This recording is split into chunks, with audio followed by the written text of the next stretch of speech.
Welcome to the Brunch Club, where we champion all amazing women.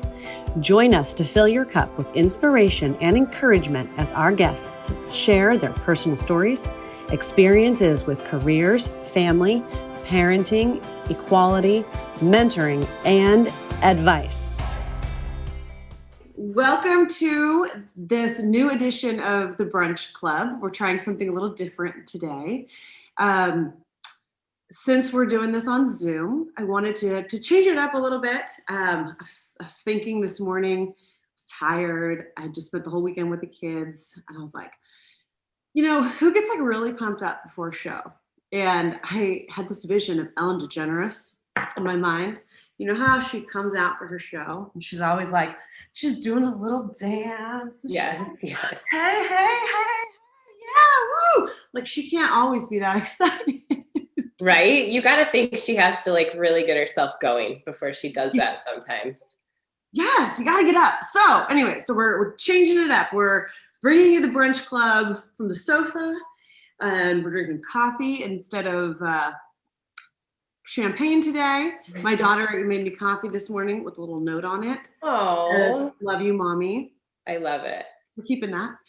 And I have a very special guest today, and I want you guys all to get to know her. And I want to introduce my network and my friends and my colleagues to you.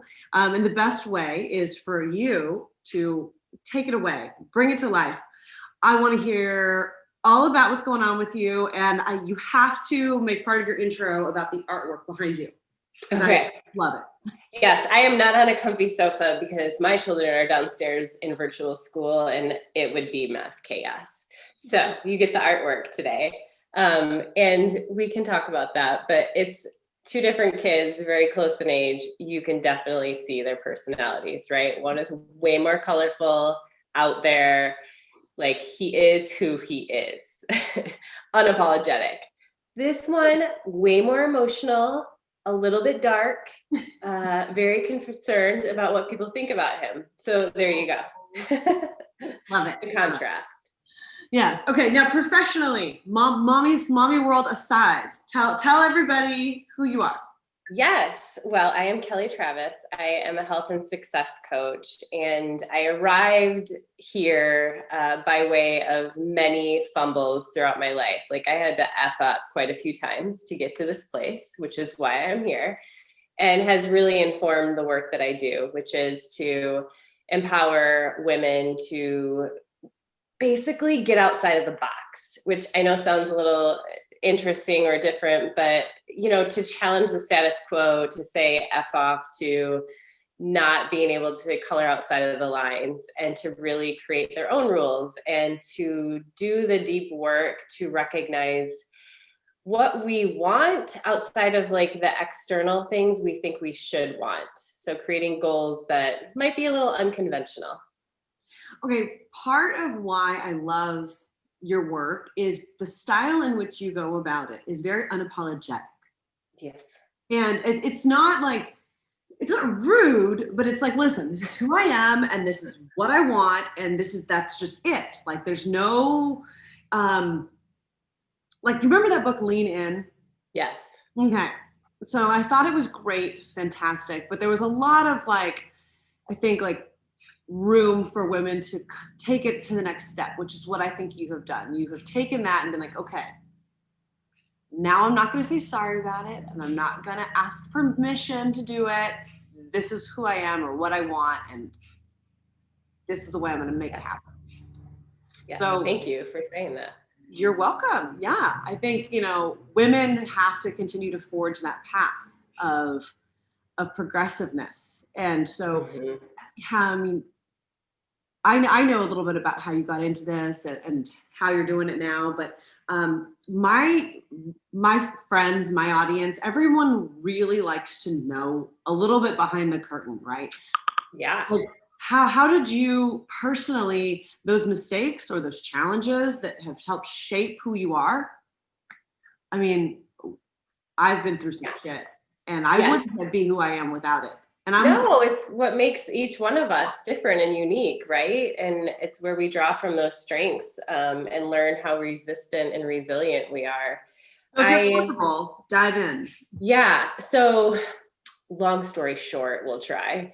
I, at the age of 19, was hospitalized with a severe eating disorder, dropped out of college. I was a competitive athlete, runner, and my coach was just one of those coaches that thought that the thinner we were, the faster we would be. And I was young, impressionable, very driven, and had my sights set on, the Olympics. And so when he said, Kelly, like he used to literally get it behind us and grab the back of our arms and be like, Travis, you got some fat back there.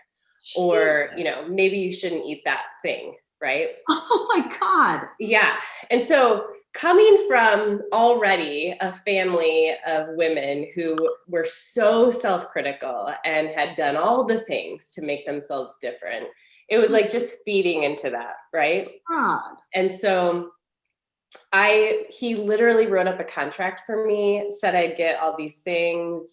And I just wanted to get to the Olympics. So I was like, okay, but I took it to the extreme. Now, did he do this for everybody or just for you? No, it was for me specifically, but he definitely picked at everybody. Okay. And so when I got out of the hospital and finally recovered, we did get him fired. Yeah, so yay for that. Good but anyway, that was kind of the starting point of me really not using my voice, trying to people please, really thinking about those external goals and trying to get there whatever way it took, right? So dropped out of college, was admitted to the hospital, spent like 6 months in and out, was on the psych ward, had a PICC line, like all the things. As a 19-year-old, having a roommate who is schizophrenic and like a neighbor who's suicidal, like it was a wake-up call. Good Lord. And I think my athletic background for being able to get through that, because it did require a lot of resilience, right? And mindset work. Yeah.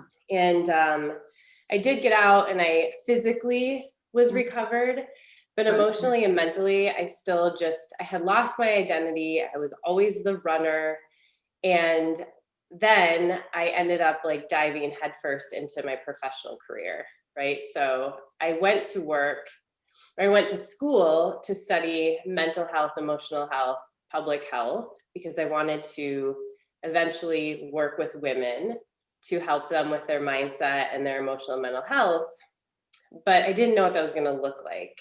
And when I got out of college, there were no jobs in the area that I had studied. So I spent a few years working in social work as a counselor for at-risk kids, which was another eye-opening experience.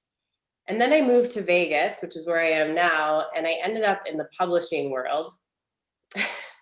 Because counselors are really good listeners who make really good salespeople who, I don't know, it's just like, yeah. But I climbed that ladder because I was so driven by like the next rung, right? What do I need to get to? And I know you probably have a ton of listeners who are that same way, right? What's next? What do I need to check off? What's the next thing that's in the order that I'm supposed to achieve, right? Which is what I did. And 10 years later, I found myself on the bathroom floor in an abusive relationship, looking at lines on a pregnancy test, going, holy shit, I got to get myself together. And that was the catalyst really for me to do the work, which didn't happen overnight. I actually ended up having 2 kids with him. We stayed together long enough to just have kids. And yeah, we talked about that. Yeah. And so it was during that time, kids can be a really great motivator. Yeah. That I went back to school, did some work on myself so that I could shift gears, transition into what I'm doing now. But, my son was a year old when I left him, and my youngest was a year old. Okay. And it's been messy. Yeah. Yeah. I bet. So how long have you been away from him now? 4 years. Mm-hmm. Okay. 4 years. Yeah. Did you guys have to do like the whole restraining order and all that stuff, or no? No, and because I didn't make a big thing out of it, I wanted out so badly. And after recognizing that I was in this abusive relationship, I was afraid for the boys. Yeah. And so I just kind of quietly was like, let's just, let's just get this over with and move on. I was afraid. And, again, going back to like not using my voice and letting other people control like where I was going, that was another example. And I was like, what am I doing? Right? I'm setting goals that I don't want. I'm in a relationship where I don't have a voice. Like, this has got to change. It's funny that you've had to learn that lesson a few separate times in different areas. It's like you deal with it in one place, and then a couple years later it pops up somewhere else. So Yeah. it's a reoccurring lesson to keep Yep. learning. Mm-hmm. Um, and I think a lot of women, have had to deal with being a pleaser. Have had to deal with Yes. trying to be everything to everyone. Have had to deal with, broken relationships, and they apply those principles that make them so good at their job. Yeah. Of like, well, oh, there's a problem. I can find a solution. I can work on this. We can do it. Well, in a relationship, it takes more than just one person Right. problem solving, right? I mean, Yes. it's a whole other ball game. So I'm glad you got out of that. And I imagine you're going to have to deal with him for a long time. Yes, well, for sure. There's Yeah. like no way of escaping it. But I have learned that the best way for me to, because that manipulation never stops, right? It's always there, that like that narcissist, manipulative personality, that I have to, if I get an email or a text, I have to let it sit for hours before I respond, because I know that I will lose it if I don't, and then it's going to get ugly. So I have to just like step away. And you feel that like rush of like that, like cortisol, like hormone of stress, like, Yes. put it down, go for a walk. Yes, exactly. What can I employ right now to get me to not, who do I call to just process this? Yeah, So, yeah. years. It took me years to get through all of that. I mean, now we've been divorced 8 years, and it's like we've got this down. We're good. Yes. But it took a long time and a lot of hard work on everyone's part to get there. Yeah. So, well, and just working on yourself and recognizing like, I don't have to be in this cycle. I'm in control of all of this. And then being able to take that and then, okay, in your line of work specifically, you probably are more empathetic to those that you're working with who have been through other trials and tribulations. Yeah. Well, what's ironic is that I have had a lot of clients who have been in some sort of abusive relationship, some sort of, and what we do as powerful women is we go, how the hell did I get into this? Right? You probably did too, where I'm like, I'm a strong woman. Like, what? And I carried so much shame. Like, how did I get here? Right. And it took me a while to get over that and just go, okay, but I think there are more strong women than we know who step into these relationships. It's almost like we're powerful in all these other areas, and then we let somebody else run this. There's like something going on there. Well, statistically, powerful, successful, driven women are more likely to be in abusive relationships than not, which is totally not the stereotype. The stereotype is that it's not that way. Weak, yes. Yeah. And when I went through it, I would talk to people, or I was very open about the fact that I went through this, and people would kind of pull me aside and be like, shh, me too. And I'm like, yes. What? Oh my God. Yes. Like women that I had looked up to, mentors, business owners, what? So it's still like this silent thing that 1 in 4 women in America are going through all the time. Yeah. So I think being open about it and talking about it and removing the stigma is very important. And the tie-in and connection to mental health and well-being is something that has years of like post effect. Yes. Well, and it just goes back to what you mentioned, which is the people-pleasing factor, right? Like people-pleasing alone creates so much anxiety, right? Yes. And then you add that element of like feeling like you have to be available to everybody, not setting any boundaries. And then I do believe that powerful women feel like they have to somehow like soften themselves in places. And so it shows up that way. Yeah, that actually makes a lot of sense. Yes, because they still want to feel feminine, and they, you Mhm. know, that Yeah, girly sometimes, but we yeah. have to find other ways. Hmm. Yeah. Yes. Um, I want before we pivot into work stuff, because I love that people get to know you, and then we'll talk about your work. But I just have to ask, did you get the book I sent you? I haven't yet, but I haven't been to my mailbox. Oh, okay. All right. Because I really think you're gonna like it. You guys, just in case you're curious, I have an extra copy here. So I sent her a copy of Jane's book, that you can have your all. She talks all about what we're talking about today, of being everything to everyone, people pleasing, setting boundaries. I mean, this is a topic of conversation that everyone could use a little bit of help with, Yes. especially as you go through your life. I mean, the help that you're going to need with this when you're in your 20s is different than when you're in your 30s or when you have kids, or it changes, right? Because the Yes. boundaries you need to set then, or sometimes you have to do a lot of things you don't want to do with Right. kids, but then It's how do you still set interesting. boundaries? I do a lot of work in corporate with employees. And so I do have some younger clients that I work with. And I always say to them, like, learn these habits now so that when you're my age, you're not trying to unlearn like Yeah. all the things we should not be doing. Right.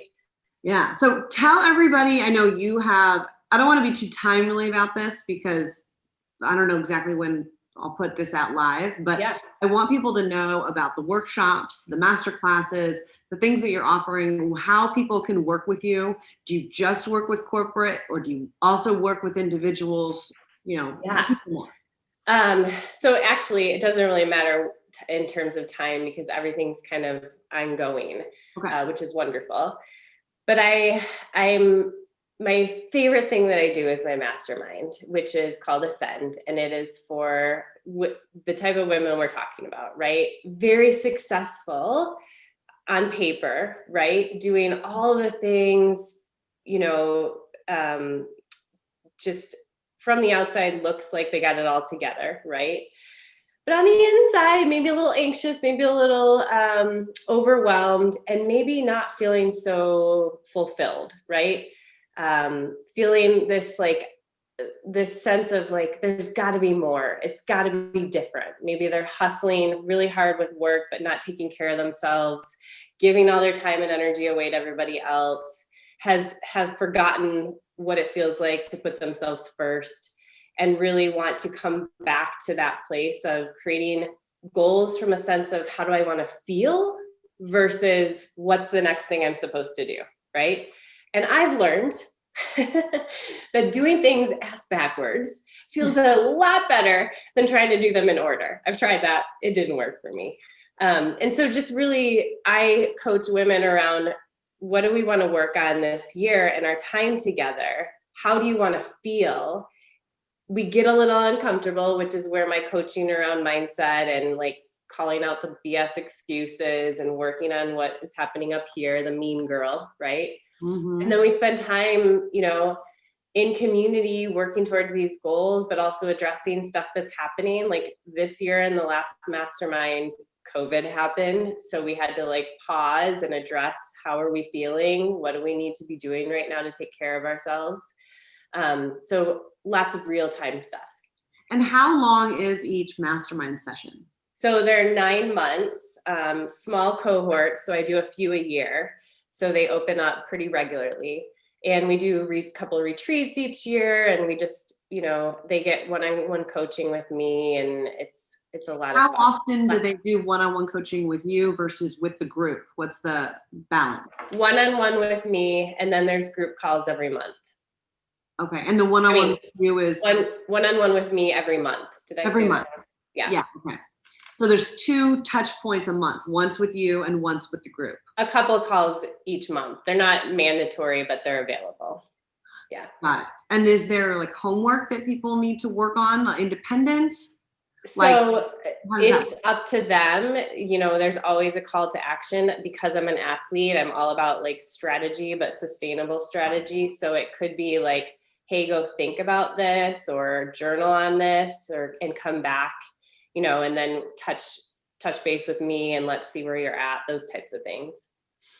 Now, when people go through the mastermind, is this the sort of thing that they would want to go through once, or do they go through it and they're like, oh, I want to do that again?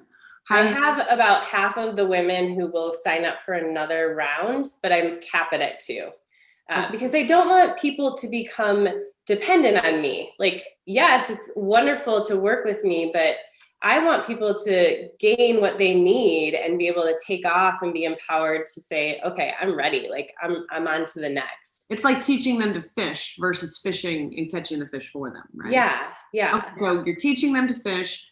They're going with you through a 1 session or 2 max. Share a success story if you can, anonymously, of someone who went through and what kind of life-changing, changes were happening for them either during or after. Yeah. So I've had, a great example would be someone who has a profession and is thinking future, like, okay, I'm super successful at this, but I really have this deep desire to do this other thing. And she was a dentist. She is a dentist and very successful practice, but she has this deep desire to support dentists who are just starting out, to help them with like managing all of the things, right? Okay. And so she came into the mastermind questioning if she was able to do that, had a lot of like, what are people going to think about me if I shift gears, right? All of these things. And so we had to overcome that. And also, like, how am I going to do this while also running my dental practice, right? And after our first year of the first 9 months of the mastermind, she had started and has created the other business, has started coaching people. So she's gone completely in the direction she wanted. She's had to pivot because of COVID.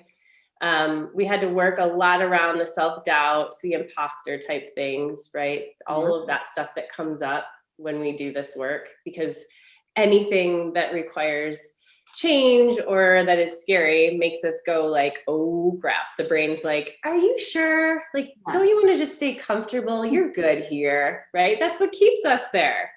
So she's a great example. But oftentimes a lot of the work we are doing foundationally is like setting boundaries, those types of things, along with those big goals. So creating those habits so that you can be successful. And you've had a lot of practice. Yes. I'm like so good at setting boundaries now. I don't even talk to people. Just kidding. Yeah. So that's amazing. When you set boundaries, do you find yourself saying no a lot more than you used to before? Yes. Mm-hmm. I noticed, like, for myself, that is like the number one thing, is being able to say no. Yes. Like, my best example of setting a boundary is like between like events and family commitments and friends and stuff, I always want to be like, oh yeah, I'll be there. Oh yeah, I'll host. Oh yeah, all this. One time I said no and I got a call and they're like, are you okay? Right. I was like, I'm just tired. I'm not joining today. They're like, what? Why are you mad? What do we do? Nothing. I'm just gonna say no this time. Yeah. Isn't it funny how when we start to set those boundaries, the people that benefited for so long are like, what's going on? Yeah. I was like, really? I'm good. I just want a quiet night. Like, oh, well, we don't understand. Yes.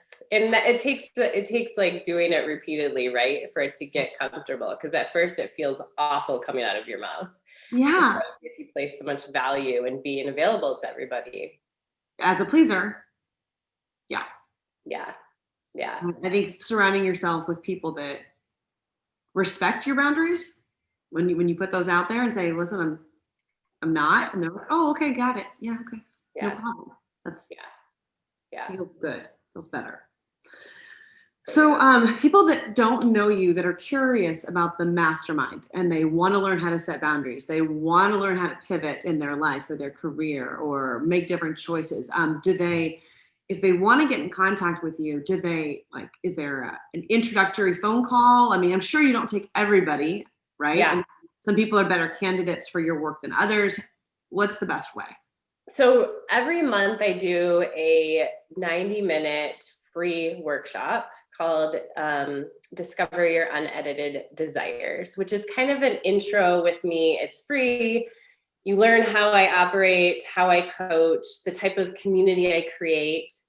And we do that work just as kind of a starting point, right?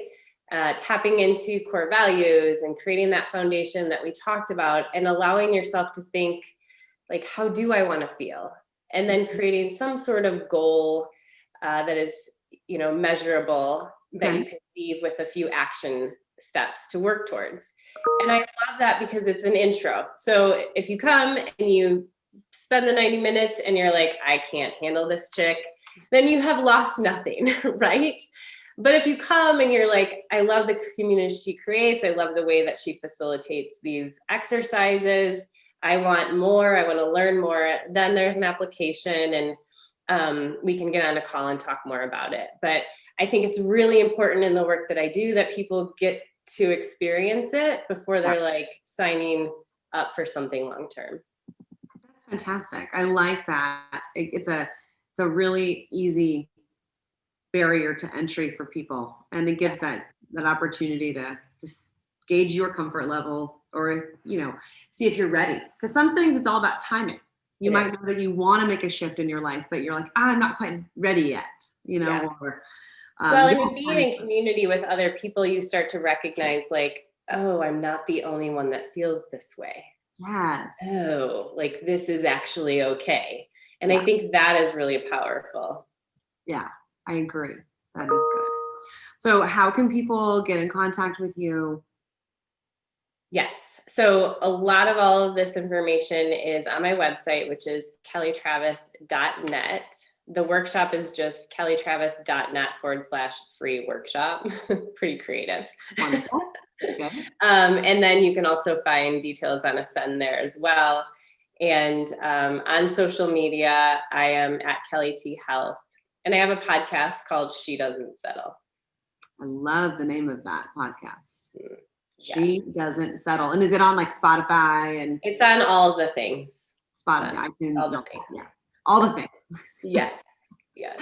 Good. Okay. Well, you guys, so I am so glad that you were on the show, that you opened up and shared about your life and what you've been through and how you're paying it forward and helping others. And is there anything else that's on the horizon that we should know about? What's coming up? I am honestly just trying to stay sane in this messiness of COVID and having kids at home all the time. So on the horizon is looking forward to a couple potential days to myself, because they are talking about that. So fingers crossed. Okay. Yeah. Wow. So yeah, I mean, the big things we talked about, Ascend is the big one, and the most exciting thing I'm doing right now. Okay, you guys. Well, get in touch, sign up, check it out. And thank you for being on the show today. Thanks, Rachel. Thanks for having me. Hi. Thanks for stopping by the Brunch Club. It's been our pleasure to share this time with you. And I look forward to bringing you more sparkling inspiration soon. If you have feedback, topics, or want to nominate someone to be a guest on the show, please reach out to us at rachel@sundaybrunchagency.com. Cheers.